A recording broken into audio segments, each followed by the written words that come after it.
Hi అండి, welcome back to my channel Pratyusha kitchen and blogs. అందరికీ నమస్కారం. ఈరోజు మనం చపాతీ, పూరి వంటి వాటితో చాలా రుచిగా తినడానికి పర్ఫెక్ట్గా ఉండే టేస్ట్ ఆలూ కుర్మా లేదా ఆలూ కర్రీ కూడా అంటారండి. ముందుగా నేను తయారు చేసిన ఆలూ కర్రీని చూపిస్తున్నాను. చూడడానికి ఎంతో కలర్ఫుల్గా ఉంది కదా, తినడానికి కూడా అంతే రుచిగా ఉంటుందండి. చిన్నపిల్లల నుంచి పెద్దల వరకు అందరూ ఇష్టంగా తినే కర్రీ ఇది.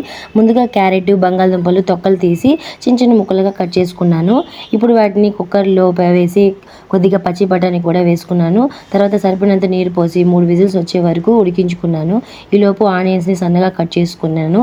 పచ్చిమిర్చిని కూడా చీలికలుగా కట్ చేసుకుని పక్కన పెట్టుకున్నాను. అలాగే పచ్చిమిర్చిని కూడా చీల్చుకొని పక్కన పెట్టుకున్నానండి. ఆనియన్స్ సన్నగా చాప్ చేసుకొని పెట్టుకున్నాను. 3 విజిల్స్ వచ్చిన తర్వాత ఉడికిన కూరగాయలను స్ట్రైన్ చేసి పక్కన పెట్టుకున్నాను. ఇప్పుడు స్టవ్ మీద కడాయి పెట్టుకొని సరిపడినంత ఆయిల్ వేసుకున్నాను. ఆ ఆయిల్ బాగా వేడెక్కిన తర్వాత ఆవాలు, జీలకర్ర వేగనిచ్చాను. అవి చిటపటలాడిన తర్వాత కట్ చేసుకున్న ఆనియన్ ముక్కలు, పచ్చిమిర్చి, కరివేపాకు వేసి కొద్దిగా ఫ్రై చేసుకున్నాను.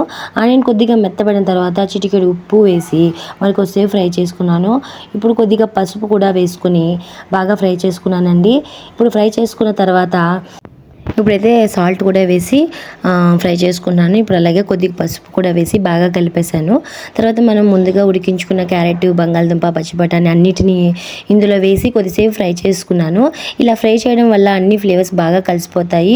ఇప్పుడు సరిపడినంత నీరు పోసుకొని మరో 5 నిమిషాలు బాగా ఉడికించాను.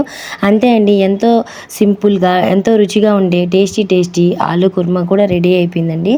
ఇప్పుడైతే చూడండి, కాసేపు ఫ్రై అయిన తర్వాత మనము కొద్దిగా సరిపడినంత వాటర్ అయితే వేసుకొని కాసేపు ఉడికించుకోవాలండి. ఉడికించుకుంటే ఆలూ కుర్మా తొందరగా ఉడికిపోతుంది. ఇప్పుడు సరిపడినంత వాటర్ వేసుకొని ఒక 5 నిమిషాల వరకు ఉడికించుకున్నాను. అంతే అండి, ఎంతో టేస్టీగా సింపుల్గా ఎంతో రుచిగా ఉండే ఆలూ కుర్మా రెడీ అయిపోతుందండి. ఒక టేస్ట్ చూసుకొని సాల్ట్ సరిపోతే సాల్ట్ కూడా వేసుకోండి. ఈ ఆలూ కుర్మా వేడి పూరి, మెత్తటి చపాతీలోకి చాలా రుచిగా ఉంటుందండి. ఒక్కసారి ట్రై చేసి మీకు ఎలా అనిపించిందో కమెంట్స్లో తప్పకుండా చెప్పండి.